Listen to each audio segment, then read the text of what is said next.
deixa eu dizer a vocês o seguinte. Forma-se, por cima, um projeto de nação. Forma-se, por cima, um projeto de cultura nacional. Se constrói uma história oficial. Se desvela uma geografia. E povo? Não, continua a escravidão. Não é?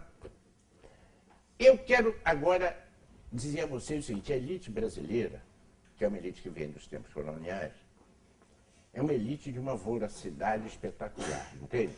Eu não vejo nenhuma diferença entre o Meirelles e os caras que estão lá atrás, porque é tudo da mesma tradição, engole gente. A antropofagia nós herdamos dos tupis guaranis, só que a ritualizamos e a transferimos de outra forma. Nós comemos gente, né?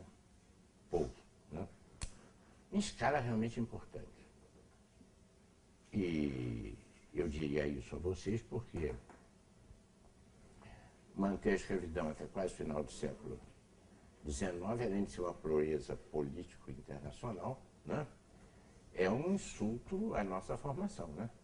Mas o que é mais interessante é o seguinte, com olhar de economista ou de perito contador, se nós olharmos a marcha da abolição no Brasil, nós vamos descobrir o seguinte, começou pela lei do ventre livre. A lei do ventre livre, por acaso, foi um antepassado meu que a fez. A lei do ventre livre tem um problema, sabe qual é? É uma declaração, não interessa a indústria de criação de escravos.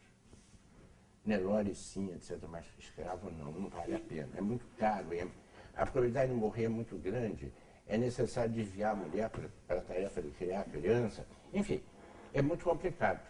Morrer como mosca a criança nesse tempo. Então, a indústria da criação de escravos não nos interessa, então podemos dar liberdade a eles. Não é? Mas uma liberdade condicional, porque a mãe continua escrava. Então, a verdade é que esses chamados imunes, né, muitos deles tinham a sua data falsificada quando sobreviviam, eram colocados como tendo nascido antes. Então, dá para dar o jeito brasileiro na história.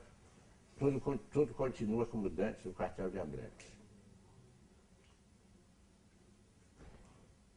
1960 e poucos, né? A segunda manifestação é muito interessante. É a lei do sexagenário. Sabe o que os senhores escravos estão dizendo? Não nos interessam os escravos velhos. Não tem NPS, não tem seguro aposentadoria, não tem porra nenhuma, estão livres. É mais ou menos como uma indústria faz com a sucata, né? Você compra uma máquina, usa a máquina durante todo o seu tempo de vida útil, quando ela termina, você manda para o ferro velho. O escravo era mais ou menos a mesma coisa. Você pega ele, usa ele, então quando ele está velho, está livre. Vai. Ferro velho. E depois vem a Lei Áurea. Nenhuma sociedade fez a prestação à abolição como o Brasil fez, né? Fantástico, né? Não é? É uma história vergonhosa, a história brasileira. Mas é uma história esperta. Por quê? Nós fizemos uma abolição e não aconteceu nada.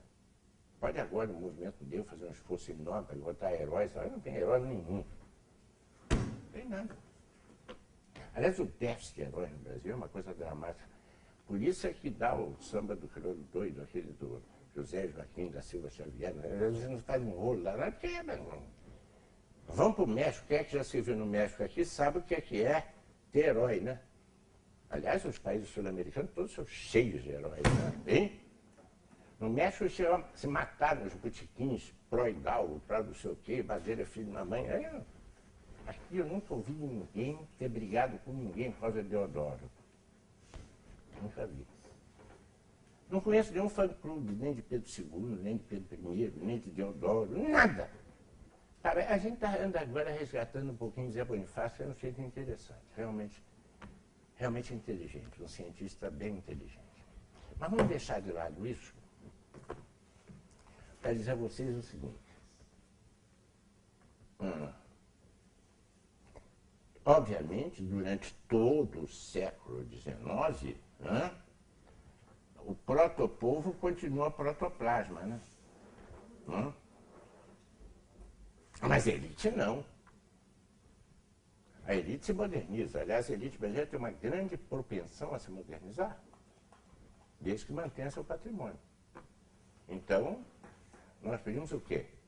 A absorver os atos mercantis ingleses, né? Os padrões culturais franceses, não é certo?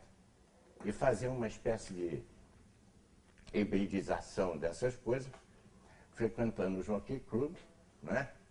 E indo à soirée no Teatro Municipal, né? Com casaca e capa de peles. Né? A minha mãe tinha isso, quer dizer, então eu sei que é assim mesmo. Calor desgraçado, botava aquela coisa. Quando se fez a Avenida Rio Branco, os arquitetos se preocuparam em fazer os primeiros telhados para a neve escorrer. É a primeira geração de prédios da Rio Branco, todos tinham telhados para permitir que não acumulasse neve. É interessante, né? Não, a história é essa da francofilia, a história da anglofilia, a mistura dos dois. É um negócio muito curioso que os culturalistas brasileiros ainda não fizeram um mapeamento adequado. Tem muito mapeamento parcial, mas a antropologia cultural no Brasil anda meia fracote. Não pega coisas assim, meias óbvias. Mas deixa eu dizer uma coisa.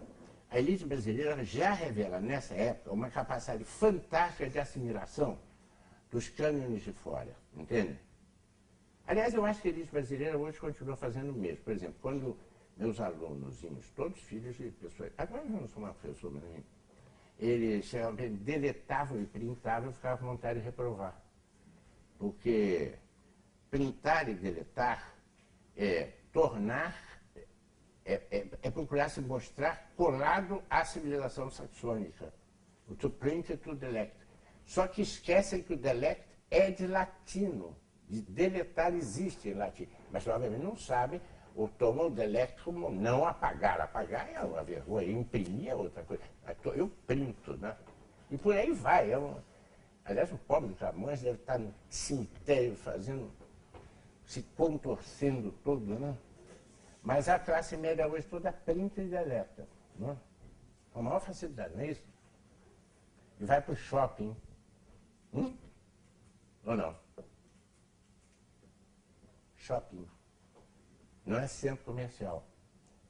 Essa história de repúdio e assimilação é um movimento clássico da elite brasileira, né? Isso é uma coisa muito antiga, quer dizer, não é de hoje. Enquanto que o povão brasileiro, para sobreviver e para subsistir, eu tenho uma admiração enorme pelo povo brasileiro, porque eu sou neopopulista, de orgulho, porque acho que o povo brasileiro tem uma primeira qualidade fantástica, sobrevive a elite. Quer dizer, apesar da elite estar aí, que é uma coisa espetacular, porque se tem elite que limpa as mãos com respeito ao povo, não dá a menor pelota, é a nossa. O episódio da escravidão, de novo, dá uma visão trágica, né?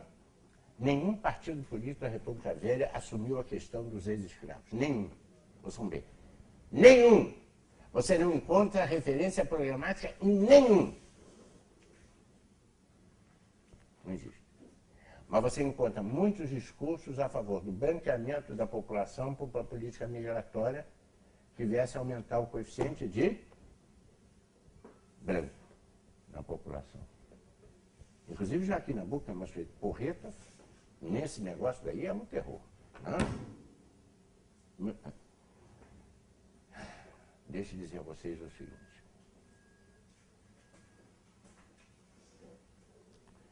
Nós temos uma elite que é uma porcaria, completamente uma palavra. Um horror. Horror. Infelizmente. Porque senão, isso seria uma civilização. Em contrapartida, nós temos um povo admirável. Vejam bem, eu não vou falar da espetacular qualidade do povo brasileiro e nenhuma determinação racial, nem de mestiçagem, nem de nada. Eu vou simplesmente dizer o seguinte: o nosso povo sobrevive e o exercício da sobrevivência deu a ele um nível de criatividade que ninguém da elite tem. Quem é chupeteirano no Brasil é o povo. Porque para sobreviver, o elemento popular tem que fazer o seguinte no Brasil: está com os olhos abertos para toda e qualquer nova oportunidade marginal de sobrevivência e subsistência e, ao mesmo tempo, ser absolutamente conservador, porque ele não pode abrir mão de nada que ele tem, sabe ou conhece. Então, o povo brasileiro é capaz de ser tradicionalista e, ao mesmo tempo, ser extremamente aberto à inovação. Sim. E é capaz de prodígios, né? Prodígios. Para poder sobreviver, ele tem como referência a nossa sociedade afluente e faz a sua própria adaptação a essa sociedade. Então, por exemplo, modifica até os padrões de comportamento industrial, né? E tem umas implicações sociológicas terríveis, esse troço também do nosso povo. Eu vou fazer uma referência rápida a uma econômica e uma outra que é